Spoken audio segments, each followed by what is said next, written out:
नमस्कार बच्चों। आज हम करेंगे हिंदी के बाल महाभारत कथा जो आपके एक्स्ट्रा किताब लगती है उसका chapter number first class 7th का, जो कि महाभारत के शुरू का जो पार्ट है। आपको इंट्रोडक्शन मिलेगा इस पार्ट के जरिए। बाल महाभारत, आपने महाभारत का नाम बहुत जगह सुना होगा। सबसे बड़ा लिखा हुआ ये ग्रंथ है वर्ल्ड में, तो हमेशा पढ़ते हैं। तो शुरू करते हैं। पहला पार्ट है हमारा महाभारत कथा, मतलब महाभारत का इंट्रोडक्शन समझ ले आप क्या है। तो पढ़ना शुरू करते हैं। महाभारत की कथा महर्षि पराशर के कीर्तिमान पुत्र वेद व्यास की देन है।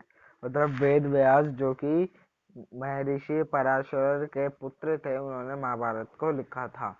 वेद व्यास ने महाभारत की यह कथा सबसे पहले अपने पुत्र सुखदेव को कंठस्थ कराई थी, बाद में दूसरे शिष्य को। मतलब जो महाभारत है ये वेद व्यास जी ने सबसे पहले अपने जो पुत्र सुखदेव है उन्हें बताई, और उसके बाद अपने जो शिष्य थे, क्योंकि वो गुरु थे, जो उनके शिष्य थे उन्हें भी बताई। मानव जाति में महाभारत के कराथा प्राशर महर्षि वेद व्यास के द्वारा हुआ।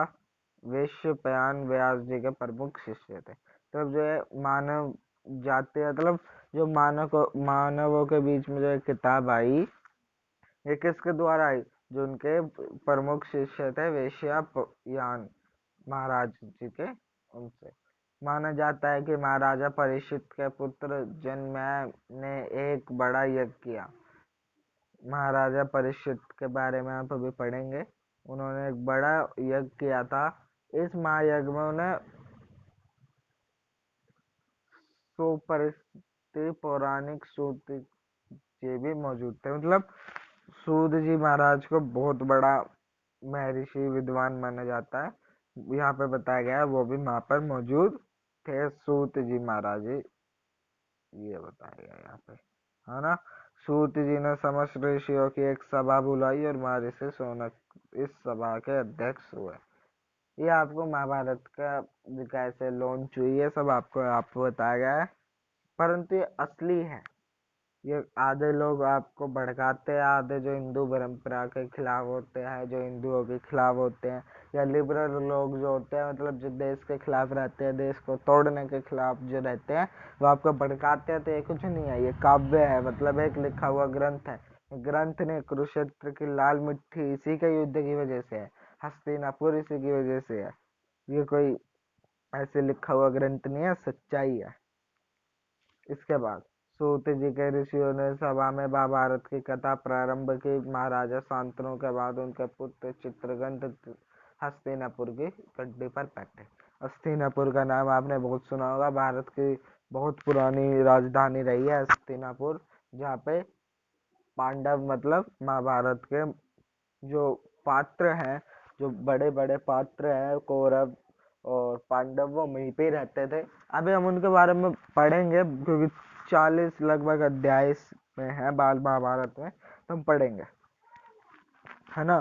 तो इसके बाद है कि उनकी अकाल मृत्यु हो जाने के बाद भाई विचित्र वीर राजा हुए। उनके दो पुत्र धृतराष्ट्र और पांडु थे। धृतराष्ट्र और पांडु, ये आपको याद रखना है। जो चित्रवीर राजा थे उनके दो पुत्र थे, धृतराष्ट्र और पांडु। और जो बड़े बेटे थे धृतराष्ट्र, वो अंधे थे, इसलिए नीति के अनुसार पांडु को गद्दी पर बिठाया गया। मतलब जो पांडु थे उन्हें गद्दी पर बिठा दिया गया, क्योंकि धृतराष्ट्र अंधे थे। और यही आगे जाके महाभारत की कथा का एक कारण बनता है कि जिसकी वजह से महाभारत हुई। बहुत सारे कारण है, अभी आप पढ़ोगे तो मैं आपको बताता रहूंगा कि किन किन कारणों से वो हुई। क्योंकि धृतराष्ट्र अंधे थे, वो देख नहीं सकते थे, नेत्रहीन थे, तो पांडु को वो बना दिया गया था वहां का राजा हस्तिनापुर का। और जब पांडु बन गया तो पांडु छोटे थे, तो जब पांडु के बच्चे हुए, उनके बीच में महाभारत हुई थी। इसके बाद इसलिए उस समय की नीति के अनुसार पांडु को गद्दी पर बिठा दिया गया। पांडु ने कई वर्षों तक राज्य किया। उनकी दो रानियां कुंती और माद्री थी। कुछ समय रा, राज्य करने के बाद, यहाँ पे गलत लिखा है, कुछ समय राज्य करने के बाद पांडु अपने किसी अपराध के प्रायश्चित के लिए तपस्या करने जंगल में गए। उनकी दोनों रानियां भी उनके साथ हो गई। वनवास के समय कुंती और मंदारी के 5 पुत्र को जन्म दिया। कुछ समय बाद वो पांडु की मृत्यु हो गई। 5 अनाथ बच्चों का वन के ऋषि मुनियों ने पालन पोषण किया और पढ़ाया लिखाया। जब युधिष्ठिर 16 वर्ष के हुए तो ऋषियों ने 5 कुमारों को हस्तिनापुर ले जाकर पितामह भीष्म को सौंप दिया। मतलब यहाँ पे है कि जो पांडु था, पांडु के 5 पुत्र हुए थे जिनके बारे में हम आगे जिक्र करेंगे। जो मेन पात्र है महाभारत कथा के, और वो जब पांडु की मृत्यु हो गई तो ब्राह्मणों ने ही उनका पालन पोषण किया। इसके बाद और उन्हें हस्तिनापुर ले जाकर भीष्म पितामह को दे दिया। 5 पांडव बुद्धि से तेज, शरीर से बली और उनके प्रखर बुद्धि और मधुर स्वभाव को सबको मोह लिया। यह देखकर धृतराष्ट्र का पुत्र गौरव उनसे जलने लगे और उन्हें पांडवों को तरह तरह से कष्ट पहुंचाने लगे। अब यहाँ पे नाम आया पांडवों। ये कौन थे?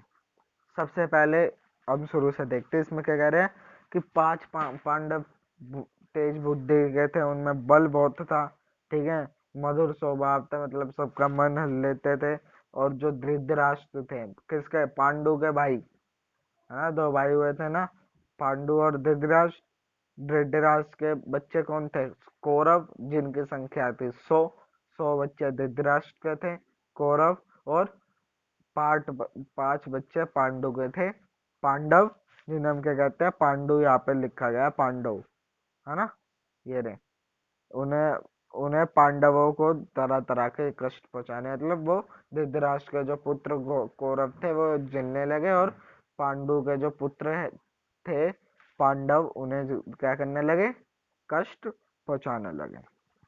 दिन पर दिन कौरव और पांडवों के बीच बैर भाव बढ़ता गया। अंत में पितामह भीष्म ने दोनों को किसी तरह समझाया और उनके बीच में संधि कराई। मतलब जो कौरव थे और पांडवों के बीच में विवाद, यहाँ पे बैर भाव जो लिखा गया है, बैर भाव मतलब बैर करना, मतलब रीस करना, मतलब उनका पीछा करना या उनसे जलना या फिर उनके जैसे ही काम करना। जो उनके विवाद था उन्हें वो बढ़ता गया। और उसके बाद पितामह भीष्म, जो कि बहुत बड़े, जिन्होंने प्रतिज्ञा की थी, हम भीष्म प्रतिज्ञा में उनके बारे में पढ़ेंगे, उन्होंने उन्हें समझाया और किसी तरह चुप किया।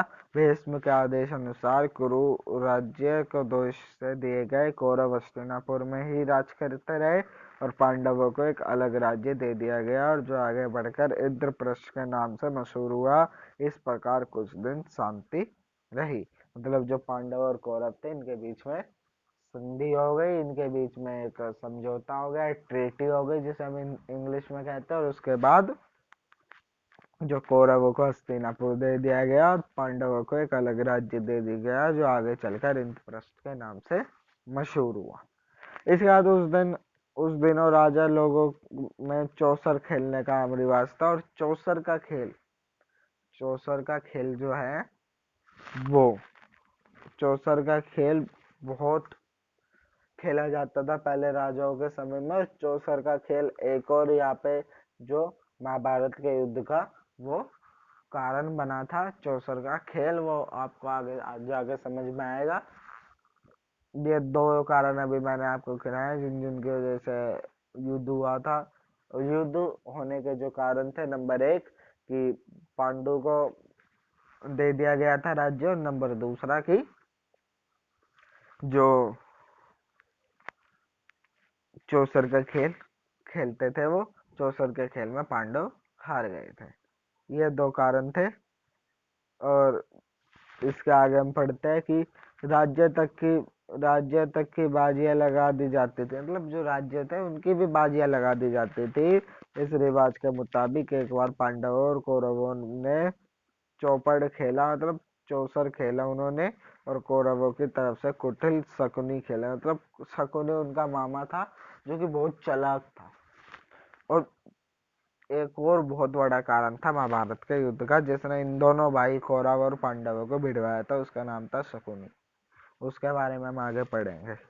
कौरवों की तरफ से कुटिल शकुनी खेला, उसने युधिष्ठिर को हरा दिया। इसके फलस्वरूप पांडवों से राज्य छीन लिया गया और इसी तरह 13 वर्ष का वनवास भोगना पड़ा। मतलब चौसर का खेल खेला गया, पांडवों ने अपना पूरा राज्य दांव पे लगा दिया और वो हार गए। और जब हार गए तो क्या हुआ, उन्हें वो राज्य देना पड़ा। और फलस्वरूप मतलब जो उन्हें फल मिला, जो इससे उन्हें रिजल्ट मिला, उसके स्वरूप उन्हें 13 साल का अज्ञातवास मिला था। इसमें वनवास लिखा। अज्ञातवास को हम कहते हैं कि अज्ञात मतलब कभी, और ज्ञात मतलब कभी नहीं मिलना। मतलब अगर आपको किसी ने पहचान लिया, अगर आपको किसी ने देख लिया, तो आपको फिर दोबारा 13 वर्ष का अज्ञातवास देखना पड़ेगा। आपको इन 13 वर्षों में छुप के रहना है, किसी के भी, हमारे राज्य के किसी भी लोग की नजर आप पे नहीं पड़नी चाहिए।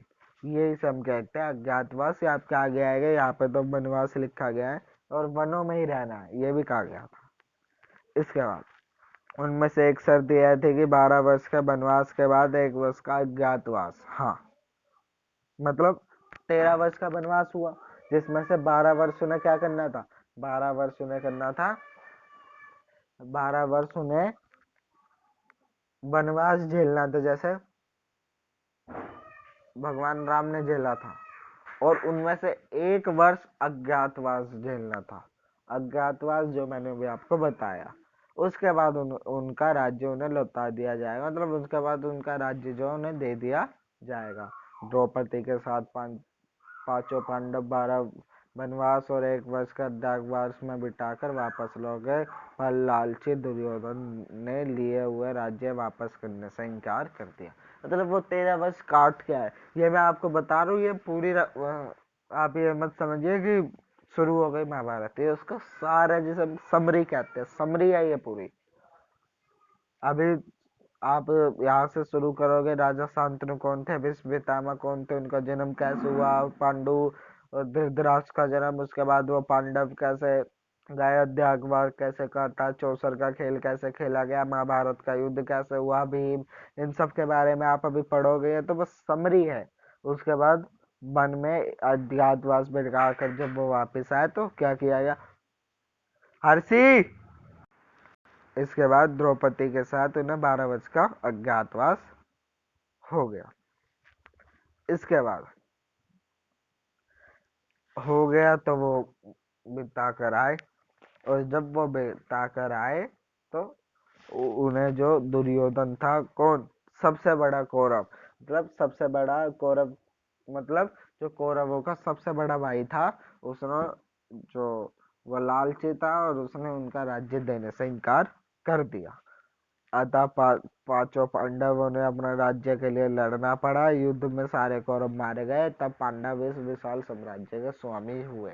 ये इस हम कहते हैं महाभारत का युद्ध, जो पांडव और कौरवों के बीच में लड़ा गया था, और विशाल साम्राज्य पांडवों के हाथ में आ गया। इसके बाद 36 वर्ष तक पांडवों ने राज्य किया, और फिर अपने पोते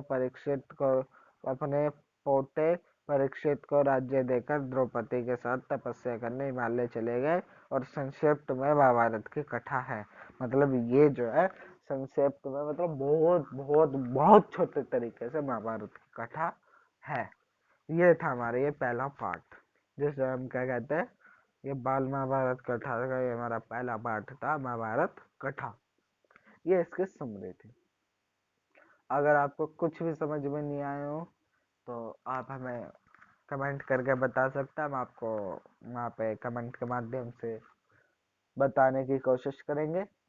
और अगर बीच में कोई थोड़ा बहुत डिस्टरबेंस हुआ तो माफ़ी चाहता हूँ उसके लिए। हमारे चैनल को सब्सक्राइब करें और शेयर करें। आशा करता हूँ आपको ये वीडियो अच्छी लगी होगी। जय हिंद, जय भारत, जय माँ भारती।